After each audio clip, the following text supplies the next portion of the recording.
Are we heading for a world financial meltdown again? Welcome to Mark and Pete. Here's a thought. If a bank sank from sailing into troubled waters and liquidity meant it could not stay afloat, then the dank flank of those in financial quarters watch cash flow drain with every note. Yes, I'm afraid. Well, are we heading indeed for yet again another financial crisis? It seems that in the Western world and indeed in Asia, that many banks seem to be in trouble. Now, the reassurances that are being given by the US President, Joe Biden, says that the financial system is safe, folks. Yes, and following the collapse, though, of two US lenders, should we be really concerned, Mr. Biden? Now, if we sort of take a little bit of a step back here, two US banks, yes, that is, of course, the US-based Silicon Valley Bank, SVB as it's often known, and Signature Bank, both collapsed. Now, Joe Biden has said that he's going to do whatever is needed to protect the banking system. Therein lies some challenges, because it's not just two banks. We've also seen in recent times Credit Suisse have said that they need bailouts, and in fact billions have been poured in just to prop it up. Clergyman Pete, I ask you, are you worried about where your money might be right now? No, because I haven't got any. But I can see that there's serious issues with what Joe Biden has said. I mean, there's a standard insurance in banking in America, isn't there? That up to a certain amount you're insured. $250,000 folks. Yeah. But above that, you're not insured. But what Joe Biden appears to be saying is that they're going to pay it all back, at least for the Silicon Valley Bank problems, and that would come from a fund set up the banks pay into. But of course, that comes from investors in the banks. It still comes from the people, whether it comes from tax or from that fund. So a little bit of politics by Joe Biden, but obviously trying to stop the panic. Particularly as if companies with more than $250,000 in the bank, which were, I understand, is most of the people, most of the companies that have their money there, that you'd suddenly have some well-known companies, in fact, going under. Good news, Mark. I understand that the Bank of England has reiterated its statement. It's already said it. It said it again. Yes. And if someone feels they have to repeat something, you just know it's true. They've said that the UK banking system is not at risk, and I quote, remains safe, sound, and well capitalised. Well, we can sleep at night. Yeah, so I'm glad that they repeated that, because if, as I say, if you go on saying it must be true. But just seriously, for a moment, just looking at what's happening, it does seem like a game of dominoes. Not a game, really, of course, quite serious, but still the domino effect of one falling, then another. But there was a particular flavour to the Silicon Valley Bank. I mean, it's not that well known to your average person, whereas Credit Suisse that you mentioned is like a household name, isn't it? Yes. But obviously an important bank to certain companies, especially tech companies. And yet they had an executive whose job was to spearhead woke programs, things like LGBT plus safe place for coming out stories, and a month-long campaign for LGBT pride, and a blog emphasizing mental health awareness for such young people. And now, was this, do you think, part of the problem? Here's a quote: "As a queer person of colour," this is the executive saying it, "and a first-generation immigrant from a working class background, there are not many role models for me to see growing up." So seeing as a personal agenda in the bank. Do you think that this was part of the problem that Silicon Valley Bank went under? I mean, was it focusing on the wrong issues. Instead Well, of trying to looking after investments, it was focusing on the woke agenda. Well, I'm not saying that the woke agenda didn't play a part, but no. In my opinion, the main reason why this bank went down was because it did not learn its lesson from the past. So what this is that Silicon Valley Bank, SVB, primarily typically invested in technology industries. Now, what we've seen, if you take a step back, look over what's happened in the last 2 years, we have seen a lot of tech companies through the 2021-2022 period, really their businesses booming. Share prices increase, the value of the technologies increase, but that was never sustainable. In fact, many people predicted they were overinflated. In fact, more importantly, is that some of those organizations were never going to be able to continue in that basis. And if you look at what's happened in the technology industry today, where actually their businesses are now starting to collapse. If you look at companies, whether it be Microsoft, Google, Amazon, even organizations like Facebook, they've shed a lot of staff. They've cut back. They've cut their cloth.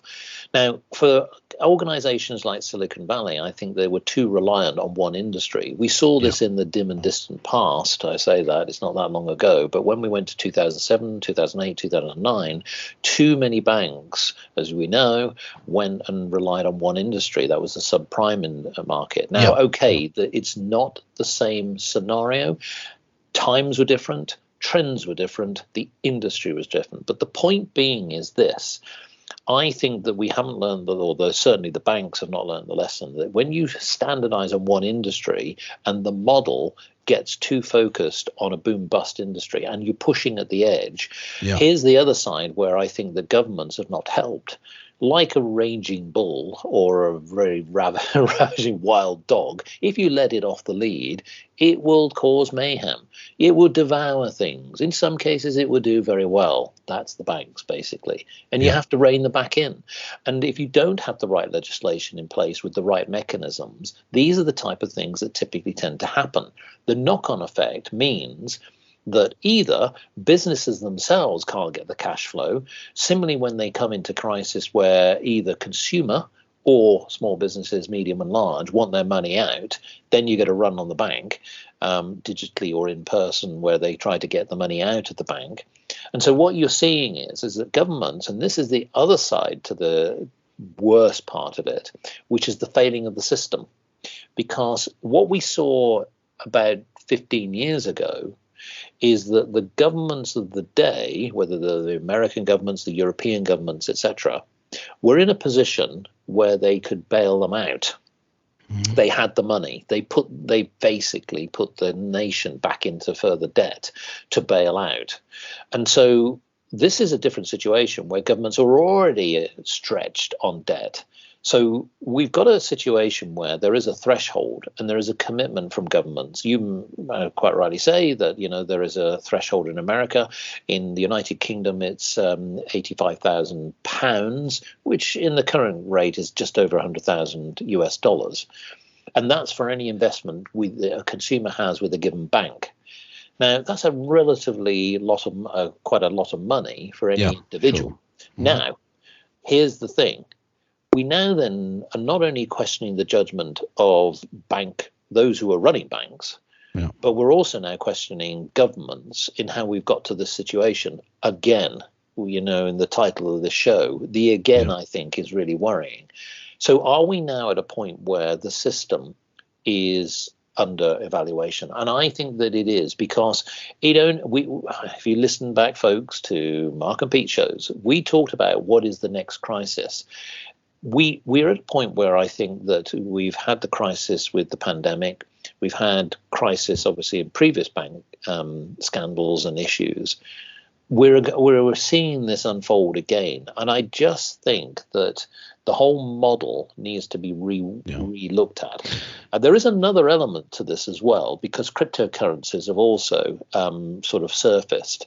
And what's interesting is the failures have come just after troubles with another third bank, a crypto specialist called Silvergate, and that was forced to wind down as well. So it's not just the traditional banks, it's also those cryptocurrency banks where people have been investing, trying to make a fast buck.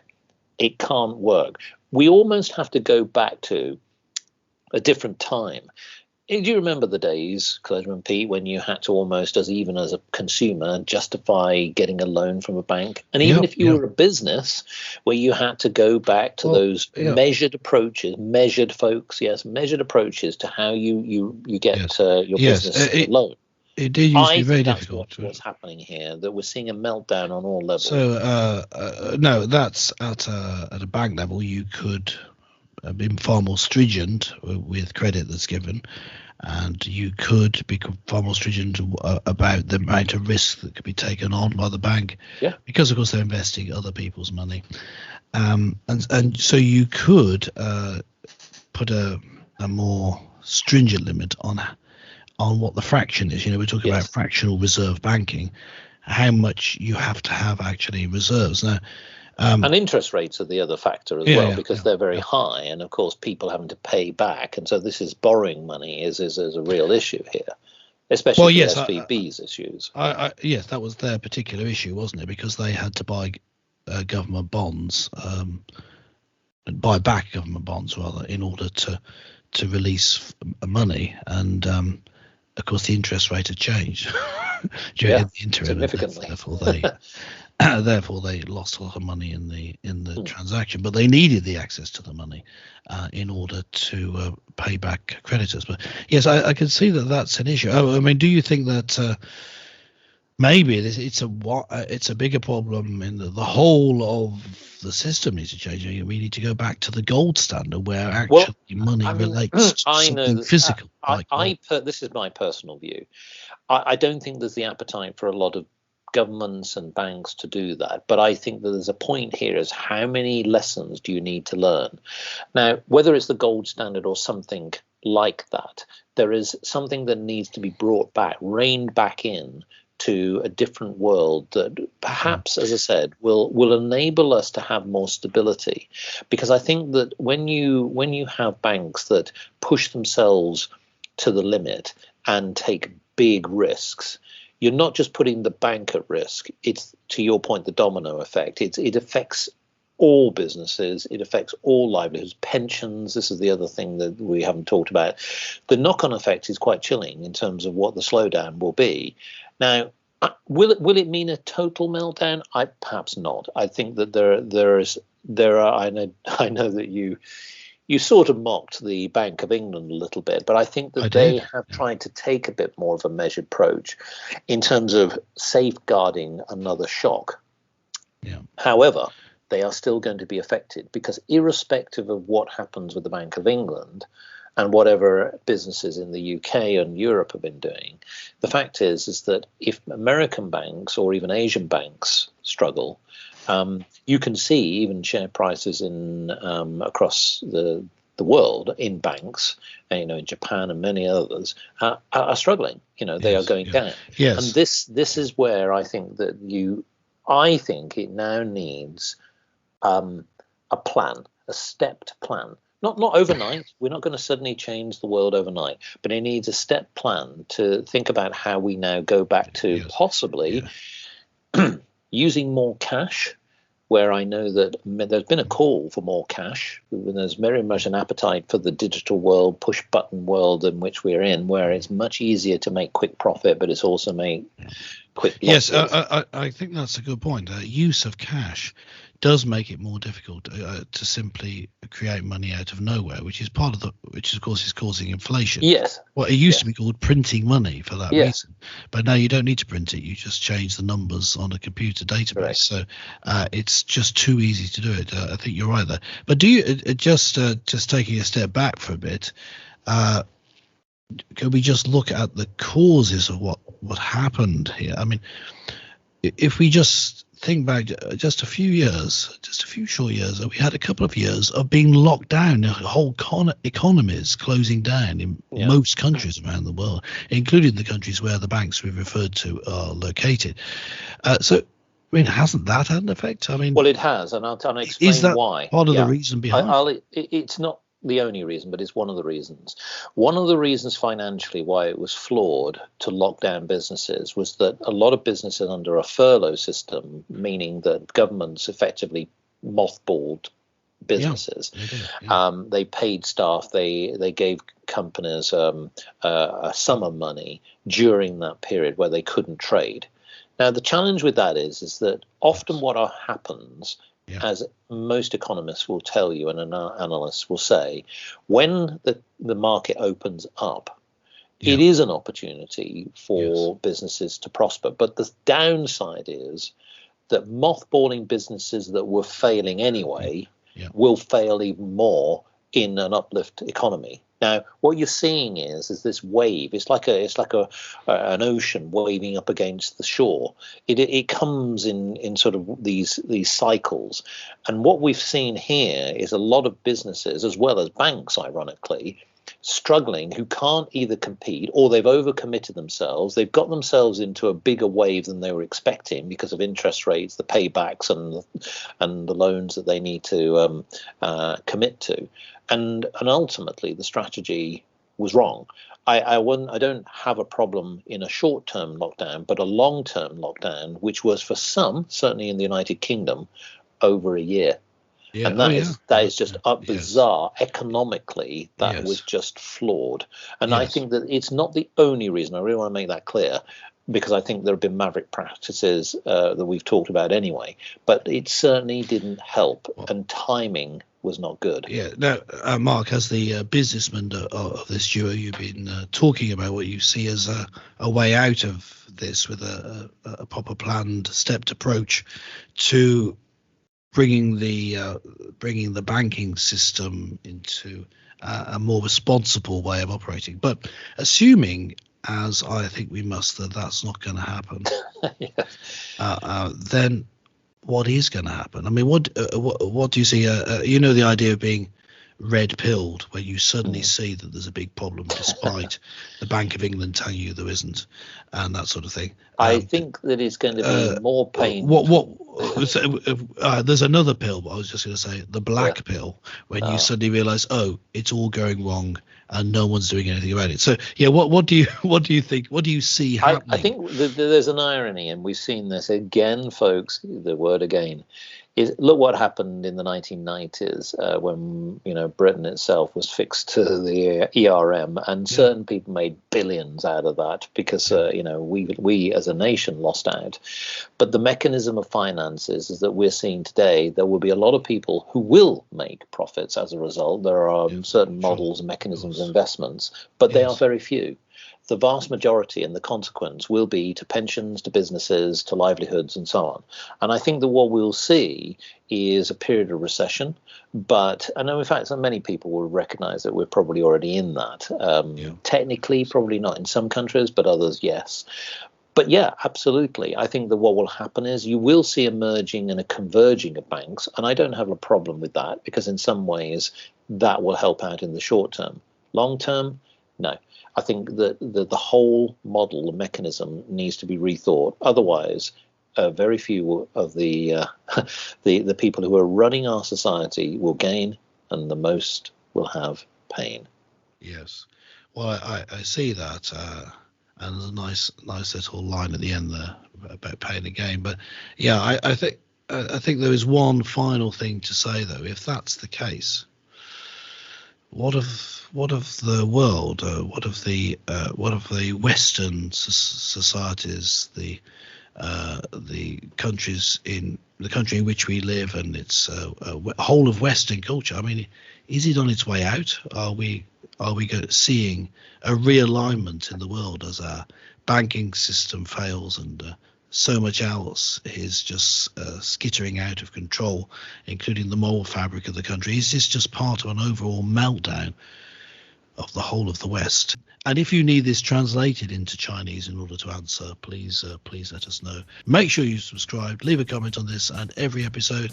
We'll be back even if there's a complete financial meltdown. See you next time.